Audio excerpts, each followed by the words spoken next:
Hey guys, ಇದು ನನ್ನ ಹೊಸ ಯೂಟ್ಯೂಬ್ ಚಾನಲ್. ಇದಕ್ಕೂ ಮುಂಚೆ ನಂದು 2 ಯೂಟ್ಯೂಬ್ ಚಾನಲ್ ಇತ್ತು. ಆ 2 ಕೂಡ ಇವಾಗ ಟರ್ಮಿನೇಟ್ ಆಗೋಗಿದೆ. ಸೊ ಫಸ್ಟ್ ಚಾನಲ್ ಎಲ್ಲ ಟರ್ಮಿನೇಟ್ ಆಯಿತು ಅಂತ ನಾನು ಆಲ್ರೆಡಿ ಸುಮಾರು ವೀಡಿಯೋಸ್ಗಳನ್ನ ಮಾಡಿದ್ದೆ. ನಾನು ಇನ್ನೊಂದು ಚಾನಲಲ್ಲಿ 3 ಕಮ್ಯುನಿಟಿ ಗೈಡ್ಲೈನ್ ಸ್ಟ್ರೈಕ್ ಬಂದು ಆ ಚಾನಲ್ ಡಿಲೀಟ್ ಆಯಿತು.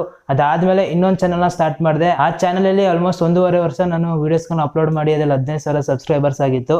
ಆ ಚಾನಲ್ ಕೂಡ ಸಡನ್ ಆಗಿ ಡಿಲೀಟ್ ಆಗೋಯ್ತು. ಏನಕ್ಕೆ ಡಿಲೀಟ್ ಆಯಿತು ಅಂತ ರೀಸನ್ ಕೂಡ ನನಗೆ ಕರೆಕ್ಟಾಗಿ ಗೊತ್ತಿಲ್ಲ. ಟ್ವಿಟರಲ್ಲಿ ಅವ್ರು ಕೊಟ್ಟಿದ್ದ ರಿಪ್ಲೈ ಪ್ರಕಾರ ಒಬ್ರದ್ದು ಯೂಟ್ಯೂಬ್ ಚಾನಲ್ ಏನಾದ್ರು ಡಿಲೀಟ್ ಆಗಿದೆ ಅಂದ್ರೆ ಅವರು ಇನ್ನೊಂದು ಚಾನಲ್ ಕ್ರಿಯೇಟ್ ಮಾಡಂಗಿಲ್ವಂತೆ ಆ ಯೂಟ್ಯೂಬ್ ರೂಲ್ಸ್ ಪ್ರಕಾರ.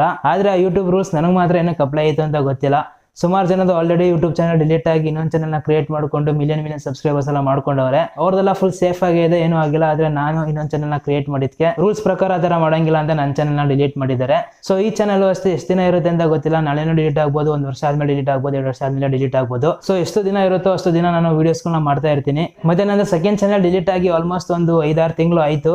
ಇವತ್ತು ಇನ್ನೊಂದು ಚಾನಲ್ನ ಕ್ರಿಯೇಟ್ ಮಾಡ್ತಾ ಇದ್ದೀನಿ. ನಾನು ಒಂದು 4 ತಿಂಗಳಿಂದ ಇನ್ಸ್ಟಾಗ್ರಾಮ್ ಅಲ್ಲೂ ಕೂಡ ಯಾವುದೇ ರೀತಿ ರೀಲ್ಸ್ಗಳು ಅಪ್ಲೋಡ್ ಮಾಡಿಲ್ಲ. ಏನಕ್ಕೆ ಅಪ್ಲೋಡ್ ಮಾಡಿಲ್ಲ ಅಂದ್ರೆ ಅದಕ್ಕೆ ಯಾವ್ದು ರೀಸನ್ ಇಲ್ಲ. ನಾಳೆ ಅಪ್ಲೋಡ್ ಮಾಡೋದ ಅನ್ಕೊಂಡು 4-5 ತಿಂಗಳು ಹೆಂಗೈತೆ ಅಂತಾನೆ ಗೊತ್ತಾಗ್ಲಿಲ್ಲ. ಮತ್ತೆ ಸುಮಾರು ಜನ ಅನ್ಕೋತಾ ಇರ್ತೀರಾ ಈ ಚಾನಲ್ ಡಿಲೀಟ್ ಆಗೋದ್ರೆ ಏನ್ ಮಾಡ್ತೀಯಾ ಅಂತ. ಈ ಚಾನಲ್ ಡಿಲೀಟ್ ಆಗೋಯ್ತು ಅಂದ್ರೆ ಇನ್ನೊಂದು ಚಾನಲ್ನ ಕ್ರಿಯೇಟ್ ಮಾಡ್ತೀನಿ. ಮತ್ತೆ ಈ ಚಾನಲ್ ಹೆಸರನ್ನ ಮೈಂಡ್ ಆಫ್ UG ಅಂತ ಹಾಕಿದ್ದೀನಿ. ಏನಕ್ಕೆ ಆಗ್ತಿದೆ ಅಂತ ನನಗೆ ಇನ್ನೂ ಗೊತ್ತಾಗ್ತಿಲ್ಲ. ಸೊ ಮೈಂಡ್ ಆಫ್ UG ಅಂದ್ರೆ ಮಾಮೂಲಿ UG ಅಂದ್ರೆ ನನ್ನ ಹೆಸರು ಉಲ್ಲಾಸ್ ಗೌಡ ಅಂತ.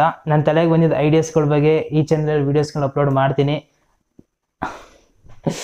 ಚಾನಲ್ನ ಸಬ್ಸ್ಕ್ರೈಬ್ ಮಾಡ್ಕೊಳ್ಳಿಲ್ಲ ಅಂದರೆ ಸಬ್ಸ್ಕ್ರೈಬ್ನ ಮಾಡ್ಕೊಳ್ಳಿ. ಮತ್ತೆ ಸ್ಟಾರ್ಟ್ ಮಾಡ್ತಾ ಇದ್ದೀನಿ. ಇವಾಗ 0 ಸಬ್ಸ್ಕ್ರೈಬರ್ಸ್ ಇದೆ ಸದ್ಯಕ್ಕೆ. ಇನ್ನೂ ಏನೇನೋ ಹೇಳ್ಬೇಕಂತ ಅನ್ಕೊಂಡಿದ್ದೆ, ಆದರೆ ಸುಮಾರು ಮರ್ತೋಗಿದೆ, ಏನು ನೆನಪಾಗ್ತಿಲ್ಲ. ಈ ವಿಡಿಯೋಕ್ಕೆ ಸದ್ಯಕ್ಕೆ ಇಷ್ಟೇನೆ. ಸಿಗೋಣ ನೆಕ್ಸ್ಟ್ ವಿಡಿಯೋದಲ್ಲಿ. ಬಾಯ್.